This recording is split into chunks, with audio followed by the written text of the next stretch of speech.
এইটো চাওক আপোনাৰ এই বেক বোতাম, এই বেক বোতামটো কাম কৰা নাই। এয়া চাওক আপোনাৰ হোম বোতাম, এইটোও কাম কৰা নাই। এইটো চাওক ৰিচেণ্ট বোতাম, এইটো বোতামো কাম কৰা নাই। বা এনেকুৱা খাতৰা সেটিং। আপোনাৰ যদি মোবাইল আছে এই ভিডিঅ'টো আপোনাৰ কাৰণে। আজি আপোনাক মই এনেকুৱা এটা সেটিং শিকাম, যিটো সেটিং আপুনিও যদি শিকি লয় তেনেহ'লে আপোনাক মানুহে এক্সপাৰ্ট বুলি ক'ব। কাৰণ এই সেটিংটো যেনতেন মোবাইল চলোৱা মানুহে এইটো জানিব নোৱাৰে, এইটো একদম জনা মানুহে এইটো জানিব। আহক আমি এই সেটিংটো শিকি লওঁ। প্ৰথমে আপুনি আপোনাৰ মোবাইলৰ যিটো সেটিং আছে এই সেটিঙত যাওক। সেটিঙত যোৱাৰ পিছত আপোনাক আজি মই কি সেটিং শিকাম সেইটোতো আপুনি বুজি পোৱা নাই। মই আজি আপোনাক এনেকুৱা এটা সেটিং শিকাম, যিটো সেটিং আপুনি খালি প্ৰথমে আপুনি সেটিঙত যাওক। যোৱাৰ পিছত আপুনি ইয়াত চাওক, ইয়াত চাৰ্জ বুলি লিখা আছে, এই চাৰ্জত গৈ পেলাই এটা টেপ কৰক। চাৰ্জত টেপ কৰি পেলাই ইয়াত লিখিব PIN।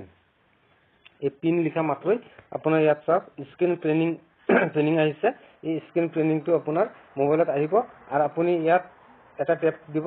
টেপ দিয়াৰ পিছত আপোনাৰ ইয়াত কি ইয়াত চাব আপোনাৰটো অন অফ হৈ আছে।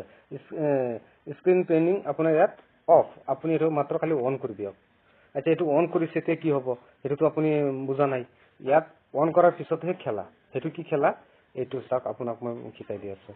আপুনি বেক হৈ যাওক। ইয়াত চাওক আপুনি বেক হোৱাৰ আগত আপুনি বেক হৈছে।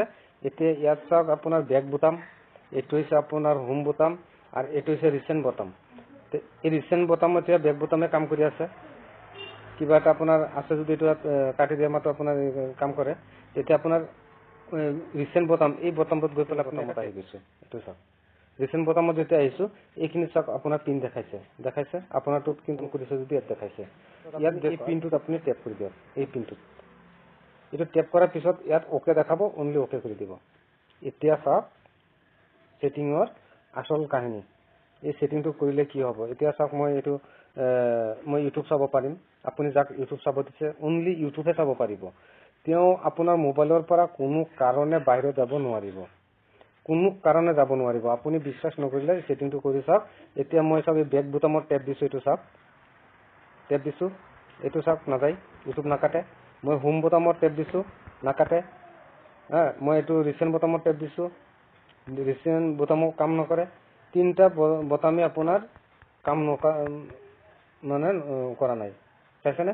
এইটো হৈছে ইয়াৰ মজা। যাক দিব তেওঁ অনলি যিটো আপুনি এপ খুলি দিছে সেইটো এপেহে আপুনি চাব পাৰিব। ইয়াৰ বাহিৰত তেওঁ লৰচৰ কৰিব নোৱাৰে।